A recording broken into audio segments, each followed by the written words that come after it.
longer. Guys, it is absolute privilege for me to present to you, I'm sure most of you know this, but the first ever CrossFit Games winner, and of course, a scientist in health and fitness, James Fitzgerald. James, take it away, buddy. Thanks, man. You can go to the next screen. You're going to be doing my clicking for me. I'm going to be your clicking slide. Clicker. There you go. The clicker. Tamara said she watched me compete in Aromas. That's a picture of me in Aromas. Some of the fond memories I have of the competition within CrossFit. I can see everyone's notes, and they're also commentary. So don't hesitate to put something in there, because I can see it live time as well for people who are putting in like where they're from. It's great to see some folks from Canada, and also some individuals that watched me go through the awesome experience that I had in competing in CrossFit.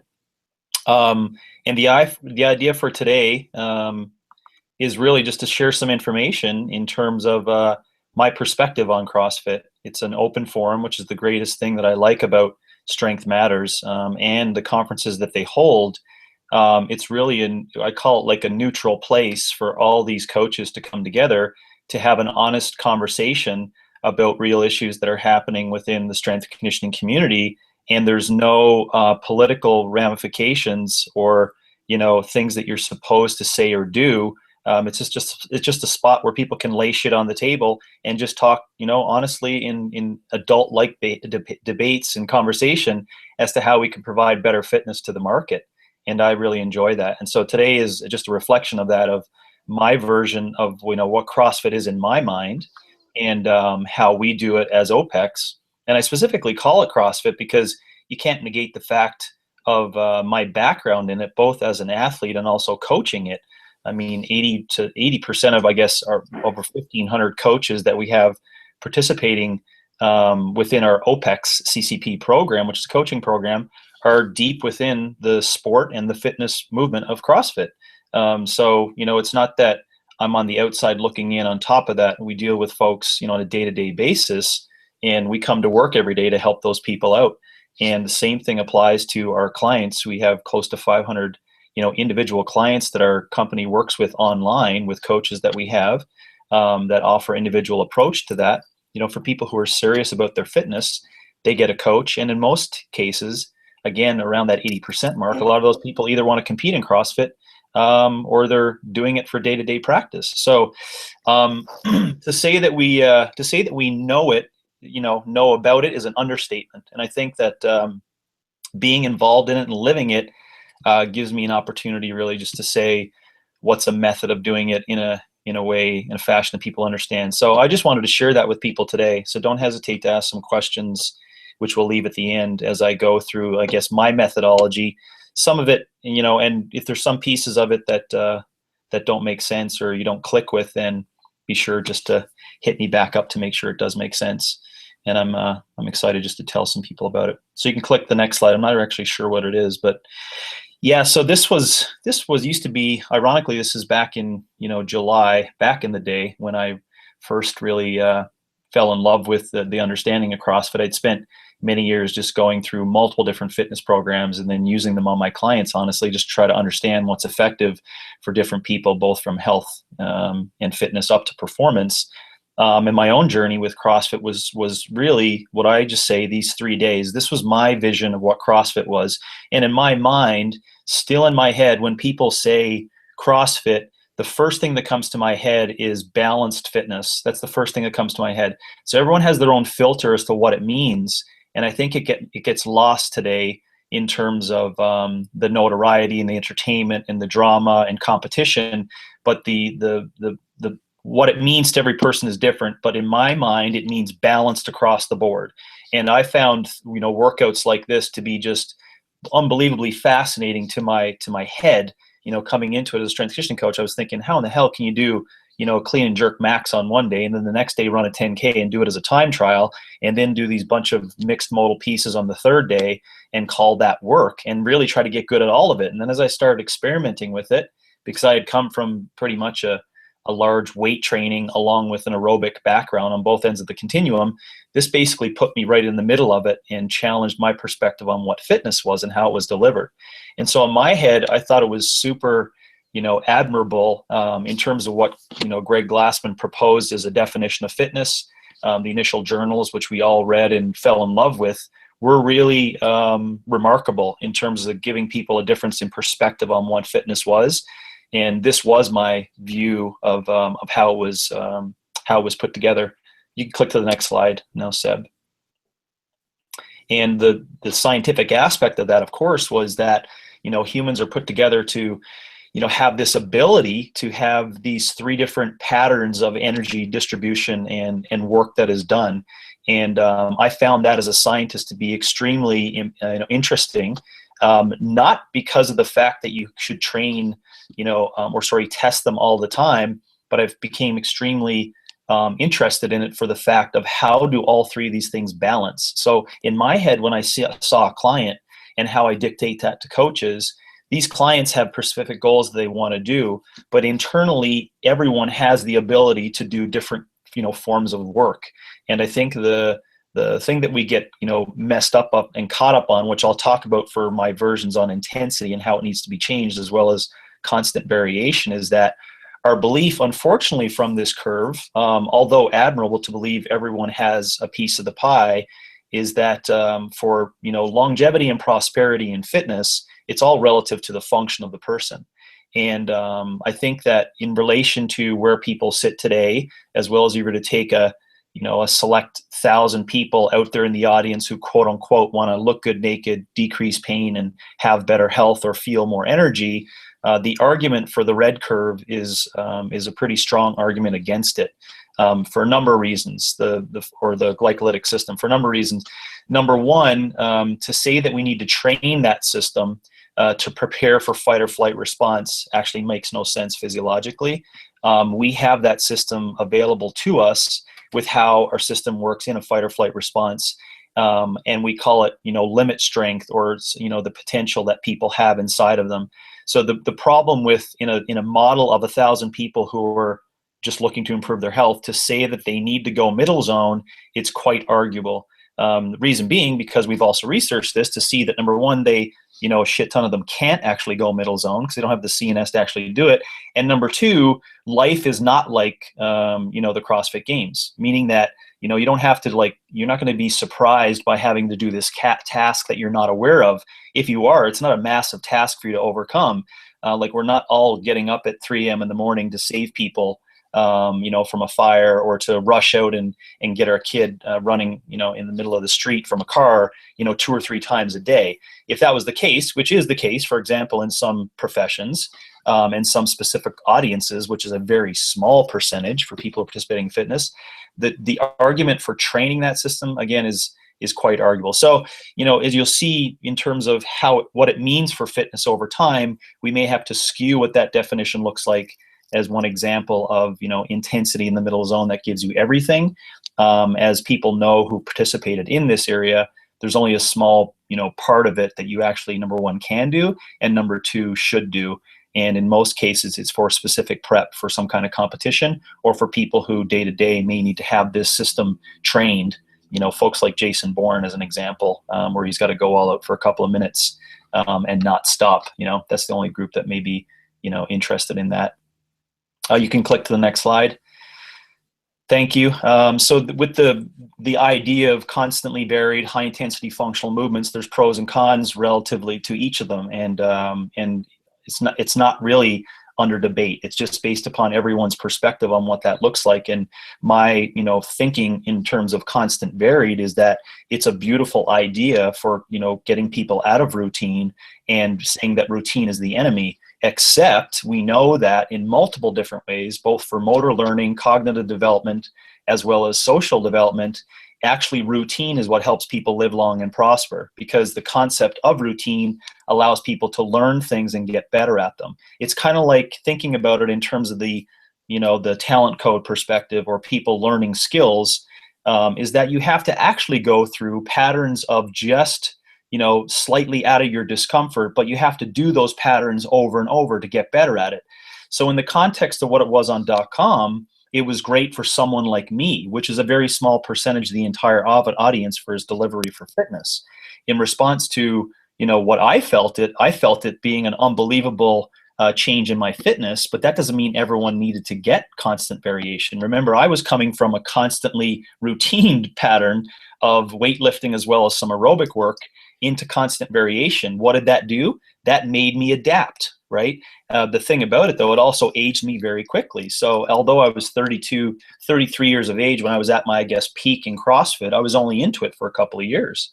And you know, on a side note, really, my age started to speed up a whole lot quicker when I started to get more variation within my programming. Now, did the variation make me better at CrossFit? It certainly sure as shit did. So there's some positives to the variation that applied to me, but to an audience, and ironically, 95% of all the programming that is done with CrossFit, even in gyms, has routine built in it. So everyone's, you know, squats on Tuesday, and we don't do these movements back to back. And, you know, you ensure that you work on these skills every third day. That's called routine. So in terms of the definition of constant variation, it's a theoretical, admirable idea, but we can't forget that actual routine is more so connected to longevity. And you got to think about it, you know, for speed of adaptation, everyone, you know, changes.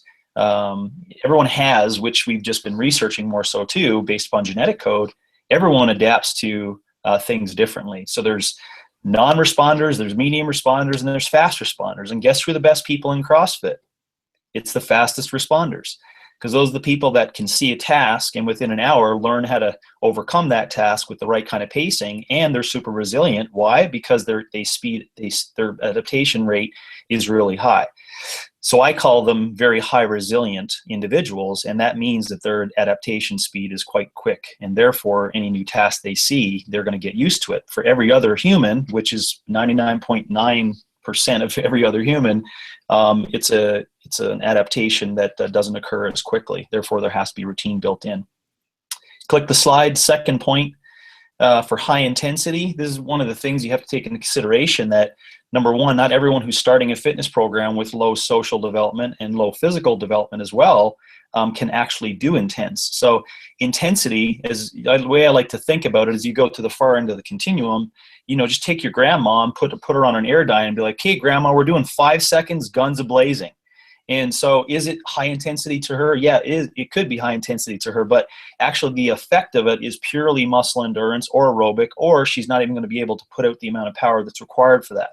Now you take someone who's, you know, 29 years of age, has been training for 12 years, can clean and jerk, you know, a tremendous amount, has maximum potential output on an Airdyne, and you put them on the Airdyne for 10 to 15 seconds. Is that intense? Yeah, it is intense. But we forget that the training age dictates the dose response for people for intensity. So when your training age is higher, you can only do intensity so frequently. So just think about it. Someone who's been training for 12 to 15 years, if they come into a quote unquote CrossFit program, can they do high intensity and constant variation all the time? Well, they can, but I can tell you they're going to be hurt and burnt out in 4 weeks.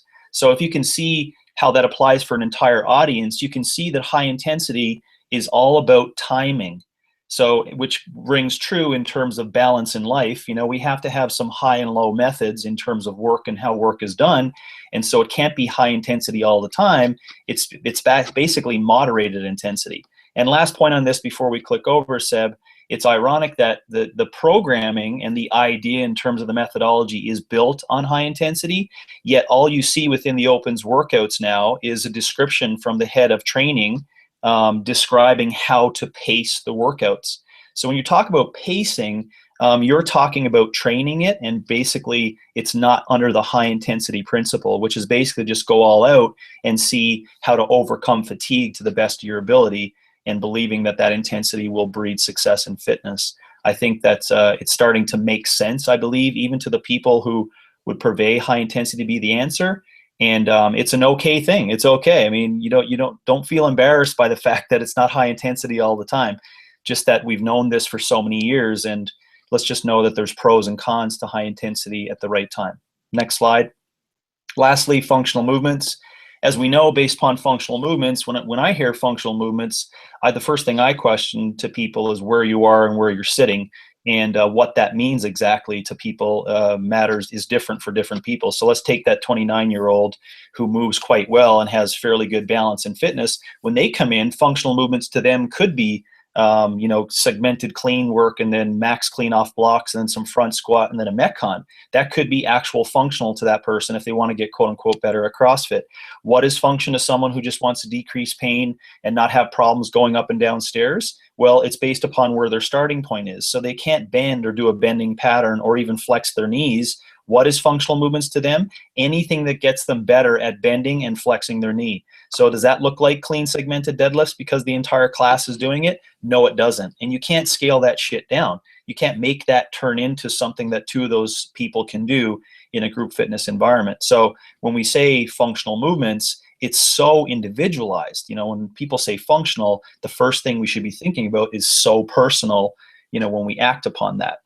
Next slide. So there's pros and cons basically to that. So my thought process is to change people's ideas and to realize what my vision is of what, CrossFit in the balancing of fitness could look like, is to change the words and understand, which is actually happening today. So it's kind of ironic, of personalized, progressive, functional work. So it allows people to recognize it's still personal because it's functional. It's progressive because you're starting people from where they are and you're trying to move them forward. And moving forward doesn't always mean they're going to gain more weight in their deadlift, but they may move better, which makes them better functionally in their capacity. And everything is personalized. And you could still have possibly ways of doing it in a group setting, but when it comes down to it, it has to be something that means something individualized to that person. Even group fitness intense models today are trying to segment their market and promote this individualized style program because we're starting to realize what we knew 10 years ago is that you have to have a personalized touch within that intense setting. And so now they're trying to backtrack and try to, reinvest in their businesses and try to figure out answers to that by personalizing more things, which is what we said 10 years ago, but no one listened. And hence we got into a kerfuffle with the powers that be in terms of what it means to do CrossFit. And now I'm standing here today speaking 10 years later of the exact same thing. Why? Because all of a sudden it's becoming understood that this is something people may want to look into. And the power around it is that it's still called CrossFit. It is what it is. Like, you're trying to make people balanced in all areas, and you're trying to do that within a setting that has that on your door. And I think that's admirable. And I think that people should strive to still be doing that with clients, but maybe think about it in a different way. Next slide. I put up Fitbot as a plug for also this company that I think is growing by leaps and bounds to connect clients to data and also clients to a connection.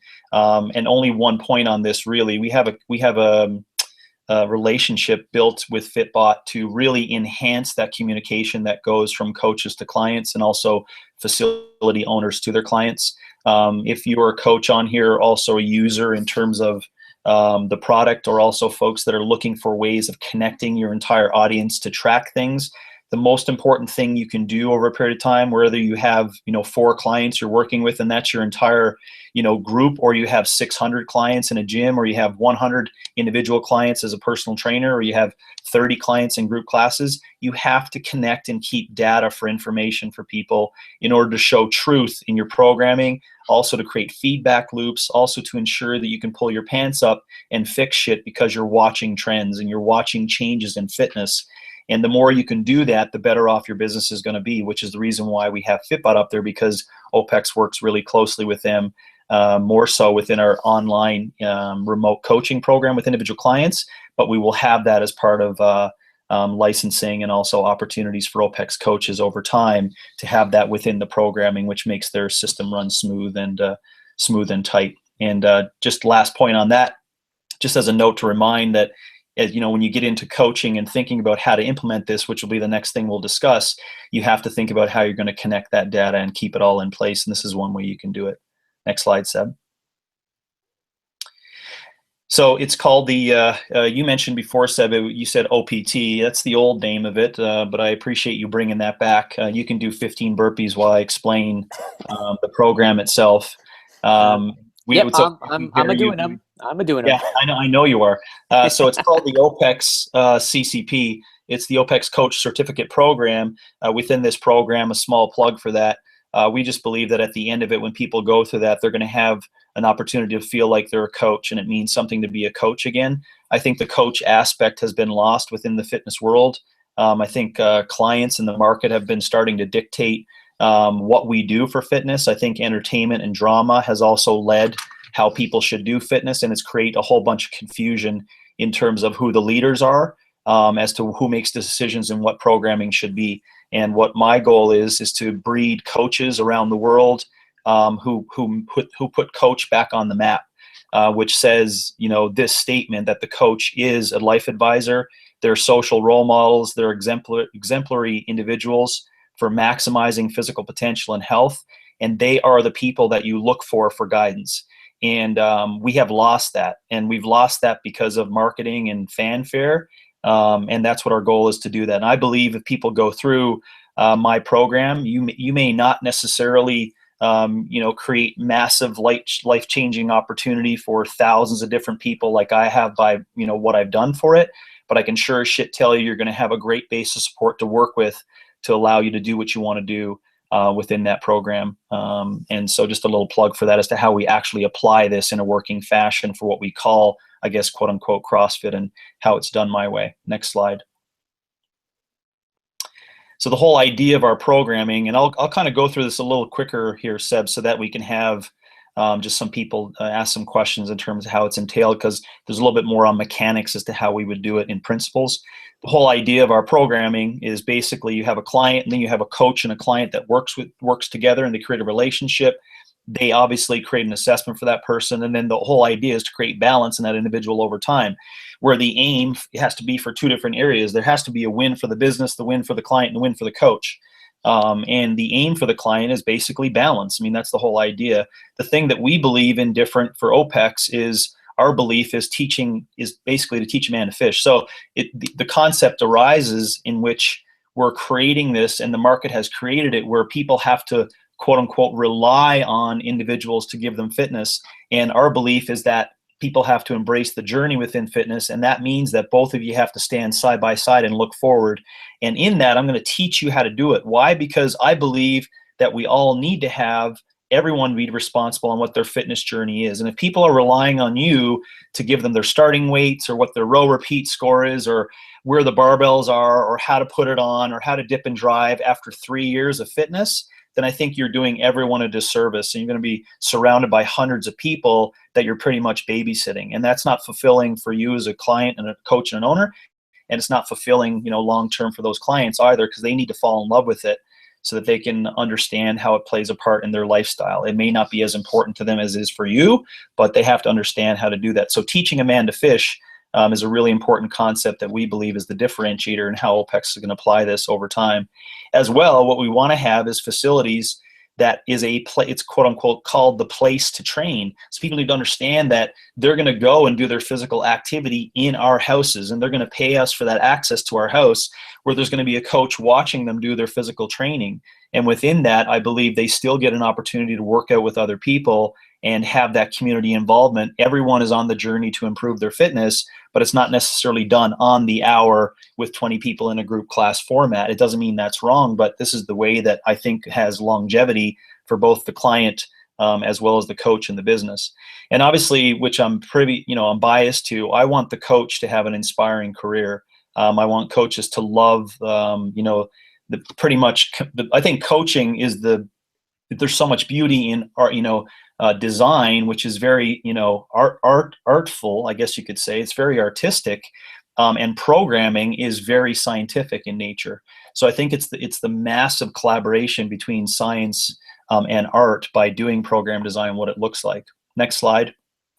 And the way it works in terms of these principles for our programming are what makes sense for a whole ton of people. So if you put them into two different categories, when you're going to do resistance training and what it looks like and applies in the gym, use simple, premises and ideas that everyone gets to understand, that we go slow before fast, we isolate before we integrate, we do simple before complex, and we do reps before intensity.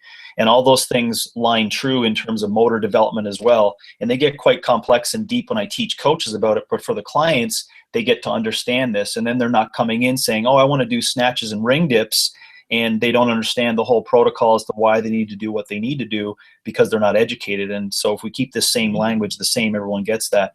In conditioning, when you do endurance work, you got to go long to short, and with power, you go short to long. and having an understanding of that is certainly going to help everyone. Next slide. We want people moving through an assessment, obviously, into areas what we call function, experience, and mastery. And I name these that are not necessarily trademarked for how we apply it, but really so people can understand that there's a movement that people have through fitness. So there's people that are going to come in and be able to do mastery kinds of activities. But in my belief, which any coaches on here would know, you can't have someone come in your door and the more you assess them, you start recognizing, holy shit, they can't do everything that's over in that mastery end. So you can't necessarily scale clean and jerk and ring muscle ups and variations in all energy system training if people don't actually have the ability to bend or to do a side bridge for 20 seconds per side or know where their left arm is in space.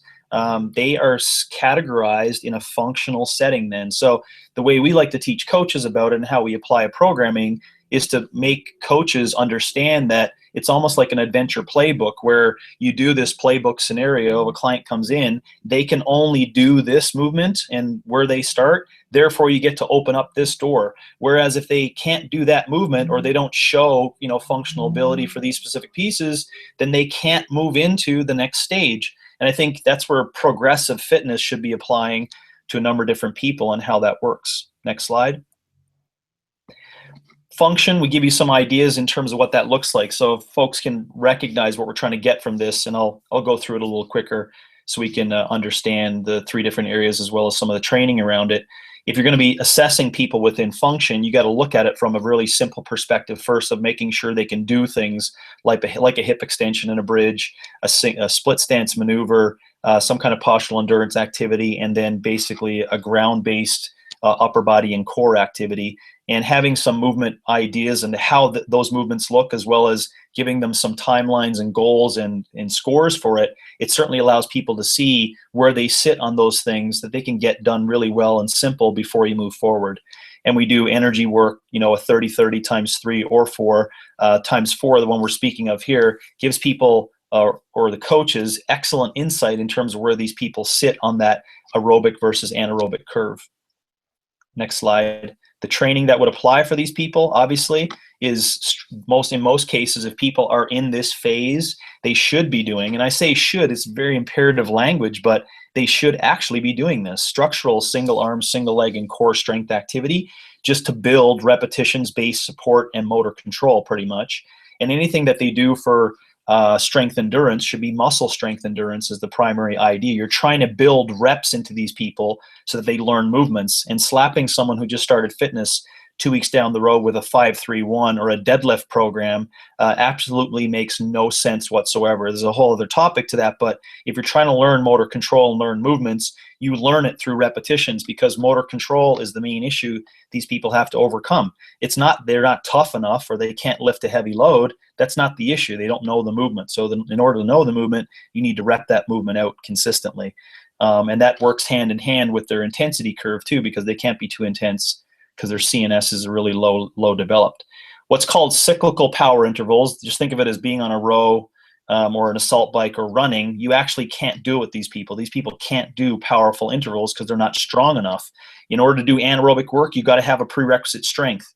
And a shit ton of people actually are not strong enough to do powerful intervals, and yet we're doing it. And it's actually proliferated amongst, I don't know, thousands of fitness programs out there. We got so caught up in this intense model of high intensity fitness. And I won't go off on a major side kick on here, but there's a ton of people who should not be doing intense, intervals. Number one, because they can't, they're not strong enough. They don't have the CNS developed to do it. And number two, they think it's a fast track way because the market said of losing fat and gaining VO2 max, when ironically it's truly aerobic for those people, and that's all they can do. What they should be doing is cyclical endurance intervals. So they should be doing shit that they can maintain for a couple of minutes and do intervals of that. Very simple. So it shouldn't be done through mixed modal training or metcons because they don't have the muscle endurance to be able to do it. And then they should be doing endurance work for homework, meaning that we got to teach these individuals how to walk and do easy, slow stuff because it's built within our system, but because there's also major health benefits of doing that. Next slide. Next level, of course, is experience, where we test things that are beyond that. So if people move through function and the ability to do it, then we can look at their pull-up and dip, split squat with load, back extension testing, and their back squat and deadlift relative to their body weight as some ideas. and we give them some more advanced measures of doing energy system testing. So we still do the 30-30 times 4, and now we can do some mixed modal aerobic testing, because they have the muscle endurance possibly in place in order to figure out exactly what their fatigue and limitation is. Next slide. So if the people are in this phase of training, then their training that they should be doing, as you can see, is different than function. They can do structural dumbbell and barbell strength. They can do mixed modal endurance now. They can do cyclical power intervals because they're strong enough. They can do mixed modal endurance intervals, and they can do mixed modal easy long endurance as homework. Next slide. Mastery shows you the difference. Now we're looking at basically loading for people because they've got structural balance and they have everything built up, and we can look at percentages of all these loads on the left, as well as more complex methods of energy system training. And this is where people get really interested because it's entertaining and flashy, but we start to forget that only about 5% of our entire audience is really in this mastery level of physical transformation or potential.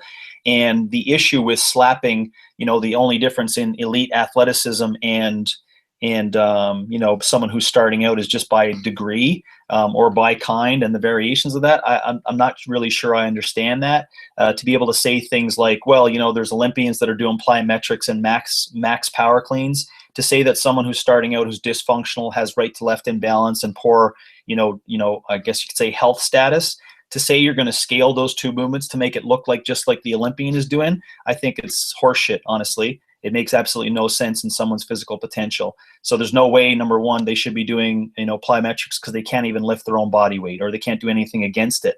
So you can see, you go down this area that person is not going to come into this real flashy area and do these kind of things because they don't have the prerequisites to enter into there, based upon what we believe is, could be certainly true for the definition of our client, value for fitness for a long period of time. Next slide. The training for that obviously is everything. It's all of it. Structural balance training. You do slow and fast shit. You do advanced muscle endurance tests. You can do mixed modal power intervals. You can do mixed modal endurance intervals. You can do mixed modal easy long endurance for homework. Next slide. Some, quick information on how to do that. And if you want to do powerful work, just for teaching, for coaches, for conditioning, intervals, just go through a program design of doing intervals for a period of time, and then test your test for power, and then do some intervals again, and then test. That's how you go through the progressions. Shorter first, power intervals, and then you get longer with progression over a period of time. So you want to think about it in the example of 10 to 15 seconds of fairly strong, aggressive work, and 2 minutes 45 seconds rest, and you're going to do that for a period of times. And then after we're 8, 10, 12 weeks down the road, now we're doing 90-second intervals that are very powerful with 6 minutes of rest for 3 or 4 times. And then of course you do the retest of 30-30 times 4 to improve that. Next slide to give you some examples of that, I believe. This would be a simple power progression you can do where A could be week 1, B could be week 2, C could be week 3, or A could be for a couple of weeks, B could be for a couple of weeks. You get the drift. And what you're doing here for people who can do power intervals is you're progressing them up at a really simple way with easy to remember numbers to get into those curves of anaerobic potential. For endurance training in itself and what it looks like, next slide, should be the same way. Intervals, then test, intervals, then test, and then longer first and then shorter with progression. So you go, which is outside of this conversation, is a longer one, but you should be doing longer endurance work first before you get to shorter work. And then you can retest with the 30-30 times 4, the constant varied mixed modal, or the 60-minute row, depending upon who the client is. Next slide, how to train this would be a simple way of going the same way. A for first couple of weeks, B for the next couple of weeks, C for the next couple of weeks. So what you're doing is you're basically getting faster in the intervals over a period of time. And these can be cyclical pieces, or they could be mixed modal in case. And that's really how it's applied for, if you want to think about it for the person that comes in, it's a fairly simplistic idea of how it's done, doing it my way, quote unquote, is that it's functional, it's progressive, it's individualized, and it's all based upon work. So people are coming in to do their fitness program, then this is how it's basically put in place for it. In large part, it's very individualized, and that has some pros and cons to it. Only pros and cons to it really is how it's delivered as a business profile. But I don't think about challenges or barriers when I think about business and how things are delivered to the market. I think about truth and what's best for the consumer and the client. And in that case, we've re-engineered it to ensure that people, coaches still are in control of helping that client move forward and ensuring that they're not trying to stick a round peg into a square hole to make sure that tries to fit, which is really what the fitness market has done for many, many years. And now we're just trying to, figure out how to fix it over a period of time.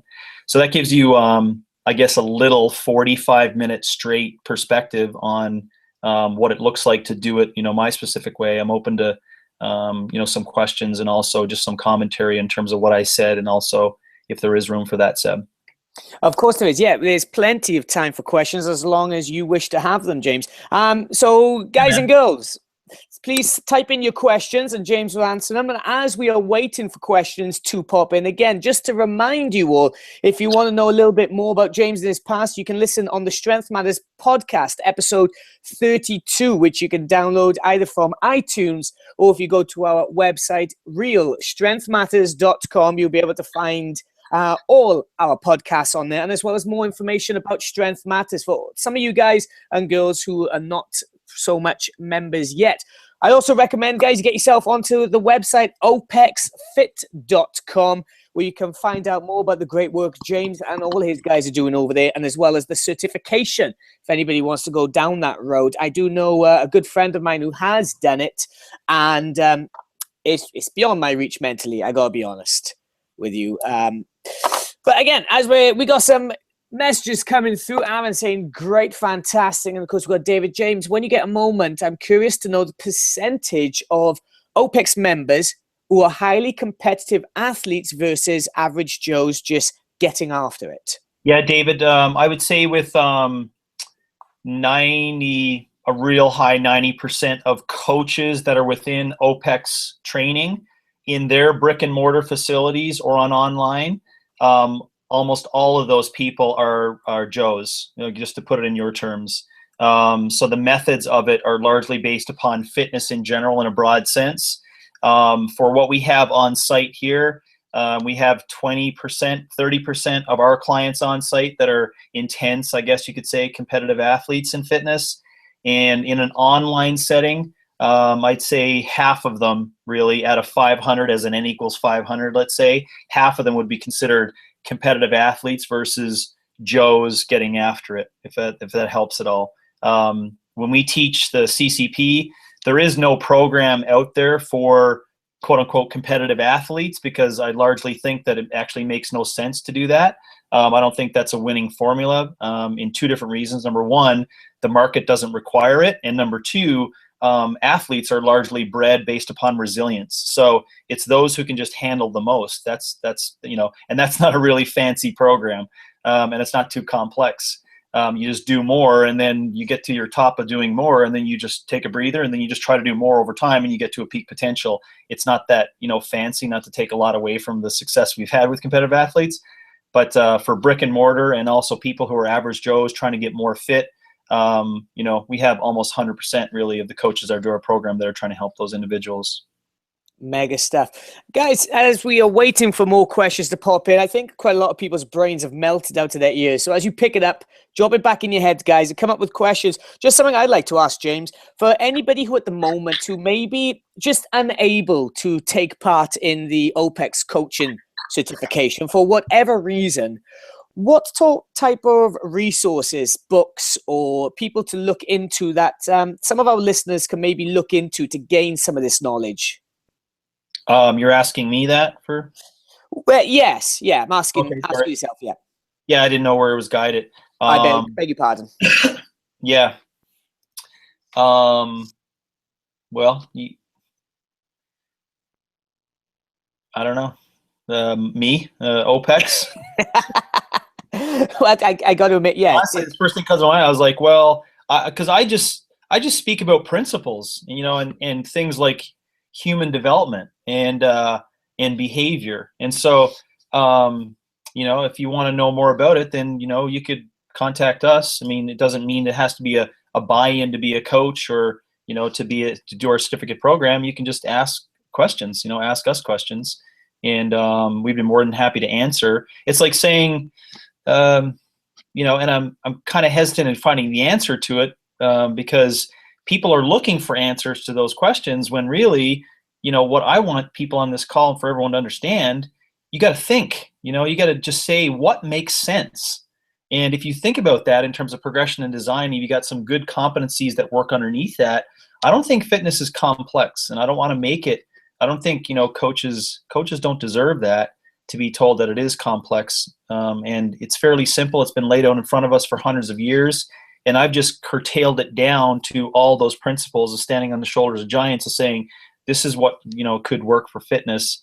And so I stand behind that we could be the place for that to occur. I have a couple of questions here that came through, though, I'd like to answer, Seb. Yes, please. Ian said, please, could you explain what you mean by variation speeding up your aging? So I was speaking about myself, Ian, that I had done a lot of weight training in general, so a good base of strength support and a good CNS development on that, and then aerobic training through mainly running, but other different modalities of working with that. And that variation, if you want to think about it, it's like getting, I consider it's like getting into a fight. So it's like you're coming into the gym and you're not sure about the fight that you're going to do. So think about the preparation that it takes for you mentally and emotionally. So in people's perspective, maybe like, well, but it's fun. But the thing is that your body doesn't perceive that as being fun. So what I mean that if you just come into the gym every day and like I did, I needed variation for another improve my potential because I wasn't getting it at the current period of time. But you forget that I had 12 years of a great base support built before I even started variation. So what I'm saying is that variation's not for everyone because it's going to speed up your aging. So if you want to adapt really fast, I think that's fantastic. But for 98% of everyone out there in the market for fitness, they don't need to improve fast in 3 months. And once we get outside of this context that it's a lifelong journey, sure, we all know we can kick the shit out of people for 3 months and help them lose fat. But what do we get with that? Now we get some resentment in terms of, what they can't do here forward. Now we're dealing with injuries. Now we're dealing with fatigue and yada, yada, yada. So I think the whole concept that applies to that, Ian, which is a great question, is that there's a place for variation, which allows some adaptation in motor development and social development, but you can't do it all the time because people then have to adapt all the time. And that's kind of cool if you're a SEAL and you got to be prepared for everything, but it's got nothing to do with, real life ramifications for fitness. It doesn't make sense to me. Aaron, the next online course actually starts anytime you want. We have a cohort that just started today. You could contact Meghan at opexfit.com, Megan, and then you can ask her some questions on when the next one starts. David, I'm glad I answer your question. Dave has a follow-up too. Do you have a standardized or rough timeline when you guide members towards more hypertrophy work to progress their strength work capacity? Yeah, well, there is a guideline relative, David, is that if people start, just think of it. Think of the 15-year-old starting and the 35-year-old starting. Biological age and training age and experience leads into how fast those people will adapt from hypertrophy into strength, okay? So, I would say that there are some rough guidelines, and I can't really leave you with like, oh, you need to do this many reps in order to apply that. But if someone is working out 2 to 3 times a week as a beginner and they're doing resistance training, I would say it probably takes them about 2 years of consistent work within that area of motor development to get up enough muscle, tendon, fascial, proprioceptive strength, which allows them to move into strength endurance and then more challenging things along the path. And then, as you know, people get into 6, 7 years of training. Now they're doing maximal strength, they're doing strength endurance, and they're doing what you're calling hypertrophy work, which is what I call just motor development. And you'll see that all those things play a role when people develop their CNS properly over time. But what I generally go against, which a lot of people are not huge believers in, that gets hairs on people's back, I don't believe people should be deadlifting a triple the 3rd week in. And we kind of laugh at that and be like, yeah, man, that's kind of funny. It makes sense. No one does it. Well, no, you're wrong. A shit ton of people do it. And it's an improper way to develop people's nervous system over a period of time. And I did answer Ian's question. So thank you to Ian for asking that. No dramas. Well, again, if we don't have any more questions, guys, do please throw them out, though. If you do so, what I would like to ask is for you to show your appreciation for James sharing his knowledge and time with us as well. Once again, the website, which I highly recommend you guys go visit and possibly sign up towards their newsletter as well, is opexfit.com. where you can find out a hell of a lot more stuff as well. And again, the podcast episode 32 of the Strength Matters podcast with James Fitzgerald. All in all, really, I think that was absolutely mega. James, thank you so much for coming to join us. And one thing I really want to ask you as well is, are you excited at the fact that season 10 of the Trailer Park Boys is nearly with us? Yes. I would be lying to you if we weren't waiting for that date for a long period of time. I actually saw a couple of previews the other day online somewhere. I can't remember exactly where it was, but some short little snippets and clips, and oh my God, it's getting worse. It's fantastic. And in fact, the Snoop Dogg shows up as well for a couple of episodes is brilliant. There we go. Just so everybody knows, a show from Canada, which I always speak to James about whenever we meet up. The Trailer Park Boys, fantastic show. Bubbles, you're damn right. So we got some thanks from Lorraine, we got some thanks from PJ, and we got some thanks from Aaron as well as Jim and many others as well. Guys and girls, thank you very much for coming to join us here at Strength Matters. And remember, if you are not a member of the Strength Matters community, if this is your first interaction with us, do please pop over to our website, realstrengthmatters.com, where you can find out more about us, our podcast, the blogs, and also our interactions we have, whether it be the kettlebell certifications or the Strength Matters summits all around the world as well. Guys, thank you very much, and take care of each other. And of course, please take care of yourselves. Goodbye.